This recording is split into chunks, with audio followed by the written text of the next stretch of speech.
अस्सलाम वालेकुम जी, मैं आपका भाई राजा मुदस्सिर, HMH प्रॉपर्टीज़।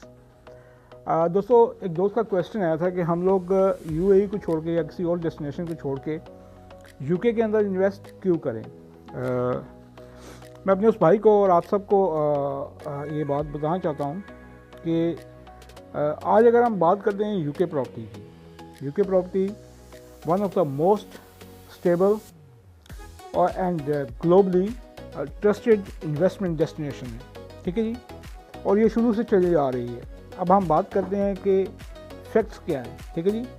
सबसे पहला अगर फैक्ट्स हम देखें तो स्टेबिलिटी है, ठीक है जी।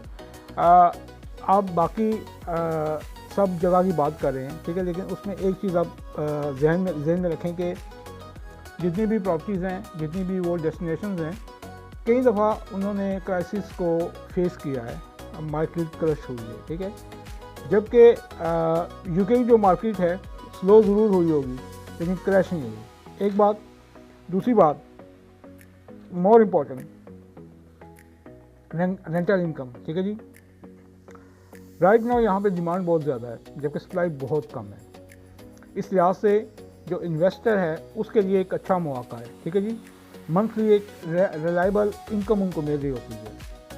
ये एक बहुत ही क्या कहते हैं उसको, आप ये समझ लें कि हाई लेवल की बात है कि आपको मंथली इनकम जो है वो आपको मिल रही है इन्वेस्टमेंट के बाद। उसमें ये नहीं है कि बाहर से कोई बंदा आएगा वो आपको हायर करेगा और हायर करके तो 4 दिन या 5 दिन रखेगा, उसके बाद छोड़ देगा, ऐसा नहीं है। यहाँ पे जो रेंटल प्रॉपर्टीज़ हैं उनकी डिमांड बहुत ज़्यादा है।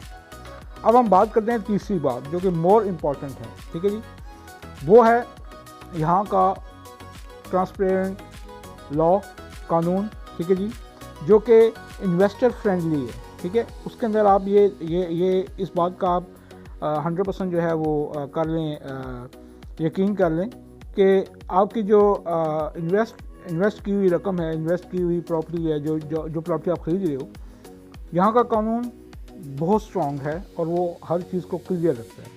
यहाँ पे वो ख़तरा नहीं है कि कल प्रॉपर्टी आपकी जो है वो रिवोक हो जाएगी या कोई और मसला होगा।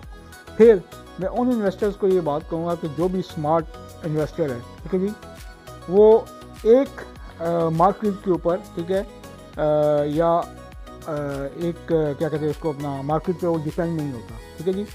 वो डिफरेंट जगह पे अपनी इन्वेस्टमेंट करता है, डिफरेंट मार्केट को जो है वो एक्सप्लोर करता है और देखता है कि कहाँ पे उसको पैसे बचे हैं।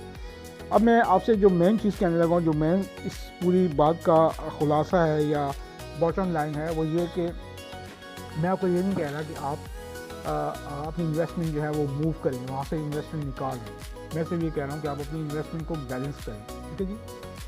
और बैलेंस इसी सूरत किया जा सकता है कि आप अपनी जो प्रॉपर्टीज़ जहाँ पे इन्वेस्ट कर रहे हैं उसको बैलेंस करें, ठीक है जी। दूसरी जगह पे देख लें आप, जहाँ पे आपको जो क्या कहते हैं उसको मनी है उसको आप बजाय मूव करने के, ठीक है जी, आप और जगह पे इन्वेस्ट करके तो आप उस चीज़ को बैलेंस कर सकते हैं कि आप लोग कहाँ पे खड़े हैं, ठीक है, कहाँ से आपको प्रॉफिट आ रहा है। इस तरह एक मार्केट पे रिलाई करने से बेहतर है कि आप डिफरेंट जगह पे इन्वेस्ट करें। एक छोटी सी बात थी, उम्मीद है कि आप लोगों को ये बात समझ आई होगी कि आज भी UK मार्केट जहाँ पे खड़ी है, आज से 10 साल पीछे चले जाएँ तब भी वहीं खड़ी थी और शायद आने वाले 10 साल में भी अल्लाह तबारक तआला कायम दायम रखे ये वहीं खड़ी होगी। अपनी दुआओं में, नेक तमन्नाओं में याद रखिएगा। किसी भी तरह का क्वेश्चन हो तो प्लीज़ बिला झिझक आप हमसे कर सकते हैं, किसी भी प्लेटफॉर्म पर जाके आप हमसे रब्ता करें।